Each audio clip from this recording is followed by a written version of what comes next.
જામનગરમાં દશેરાના એક દિવસ પહેલા ફૂડ વિભાગ દ્વારા ચેકિંગ હાથ ધરવામાં આવ્યું છે। ફાફડા અને જલેબીના નમૂના પણ મોકલવામાં આવ્યા છે।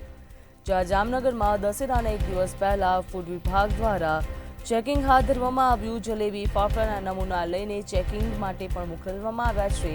શહેરની 3 થી 4 મોટી ફરસાણની દુકાનોમાં ફૂડ વિભાગની શાખા પહોંચી હતી, જ્યાં જલેબી અને ફાફડાના નમૂના લઈને ટેસ્ટિંગ માટે પણ મોકલવામાં આવ્યા છે। દશેરાના તહેવારને ધ્યાનમાં રાખીને ફૂડ એન્ડ વિભાગ દ્વારા વિશેષ ડ્રાઈવ પણ હાથ ધરવામાં આવી છે।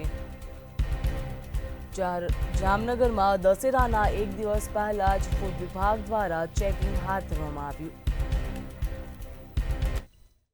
આ દશેરાના તહેવાર નિમિત્તે આપવામાં આવેલ ડ્રાઈવ અનુસંધાને જામનગર મહાનગરપાલિકાના કમિશનર સાહેબની સૂચનાથી શહેરના અનુપમ ટોકી, જૂના railway station, ST road, Digvijay plot 64, plot police ચોકી, ઓસવા હોસ્પિટલ વાળા વિસ્તારમાંથી 2 જલેબીના અને 5 ફાફડાના સર્વેલન્સ તેમજ 1 જલેબી અને 3 ફાફડાના રેગ્યુલર નમૂના લેવાની કામગીરી ફૂડ શાખા દ્વારા આ તહેવાર અનુસંધાને કરવામાં આવી છે અને સદર નમૂના લઈને લેબોરેટરીમાં પૃથ્થકરણ અર્થેથી મોકલી